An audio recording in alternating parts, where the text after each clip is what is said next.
Hey everybody, hope you are well. I wanted to share a story today, a personal story.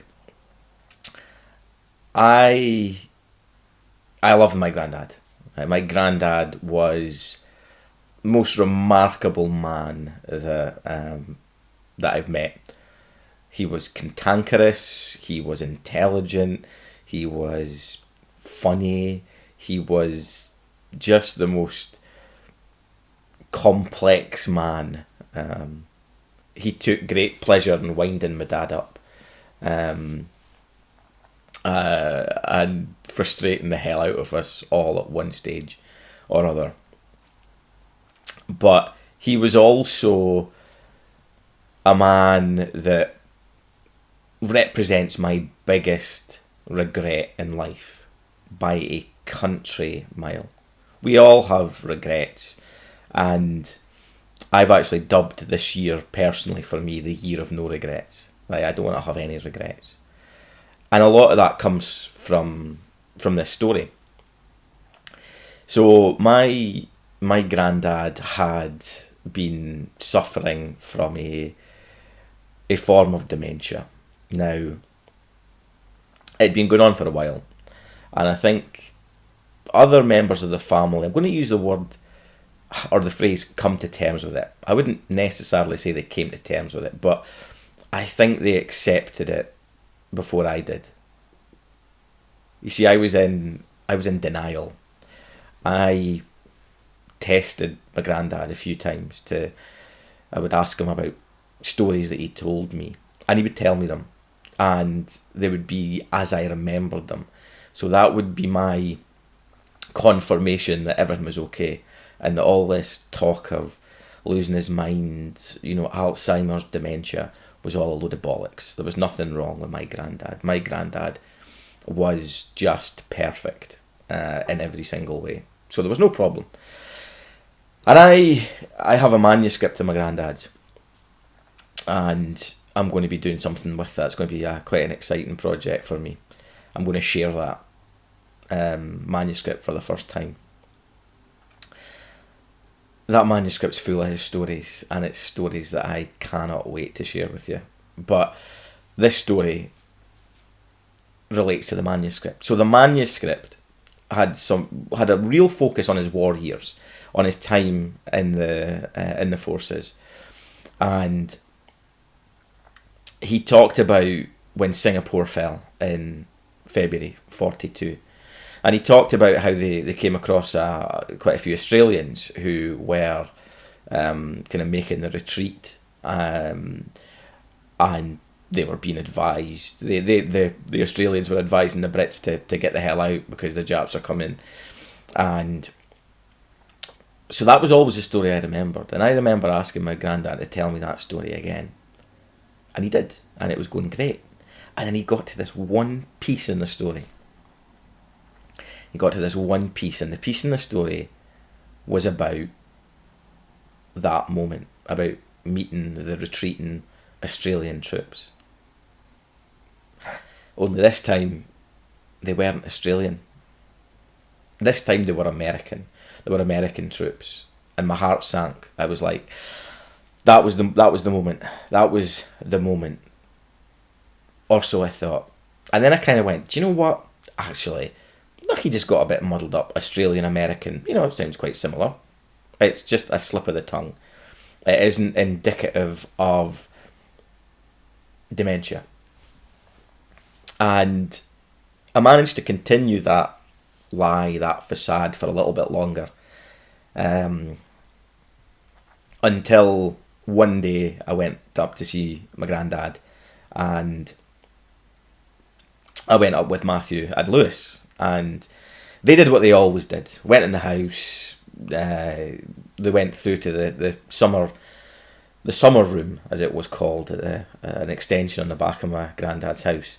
And my granddad had some old kind of classic cars kind of mounted on things, and he had trains, classic rail trains, railway kind of things you get from a collection, a kind of magazine part work collection, the kind of classic D'Agostini type thing.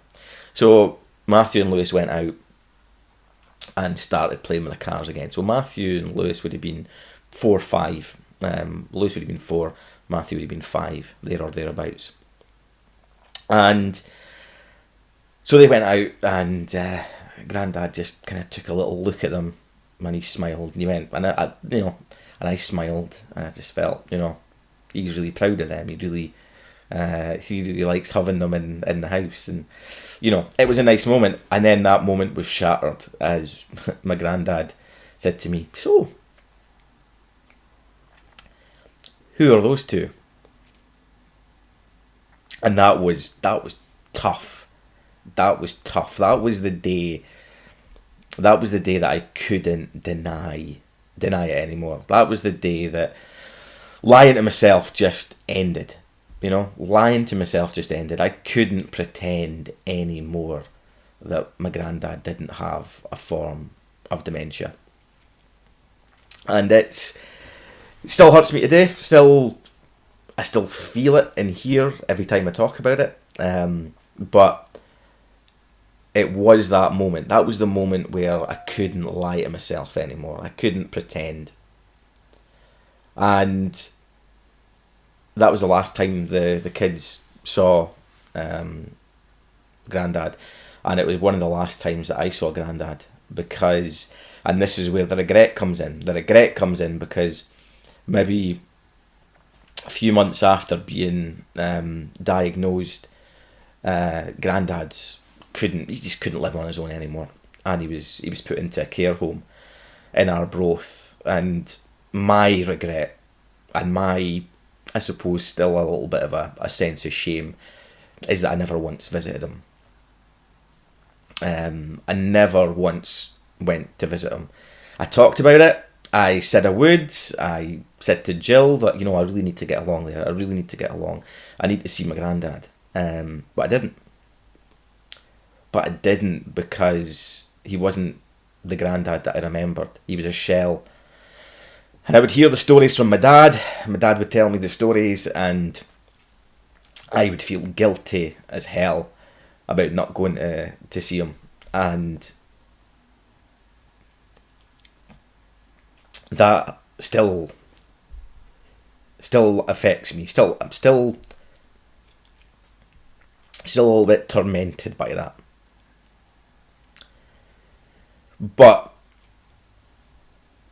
I've forgiven myself. My dad, forgave me. In fact, my dad didn't forgive me because my dad didn't see it as a problem, because he kept on saying to me, it's for the best. You wouldn't have recognised him.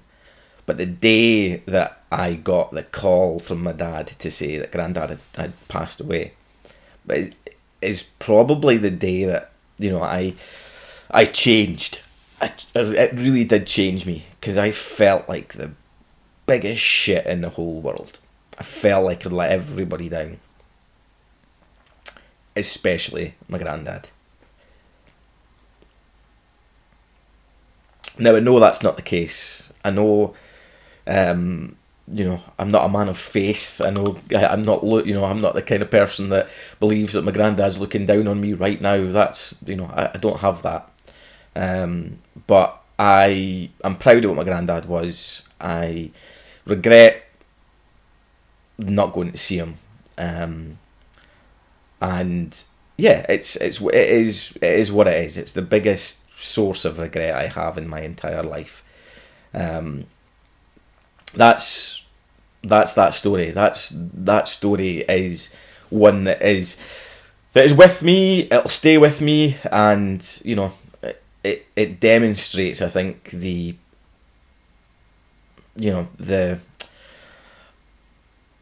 stories that we all have to tell about family, about the stories we have of friends, the stories of tragedy. We're all good at sharing our happy stories, but sometimes the painful stories are the stories that leave the biggest imprint. They're the stories that have the biggest impact, and certainly that story has affected a big part of my life. It got me into writing. I wrote a poem the day that my granddad died. I wrote a poem that encapsulated my memories of my granddad. And I I enjoyed it. I enjoyed writing that poem. I felt a burden kind of lifted from me, because that poem is all about one happy memory. One happy memory of my granddad. And yeah, it was an incredible kind of release for me, but it also was an incredible turning point. I didn't want to have any regrets. I don't want to have any regrets in life.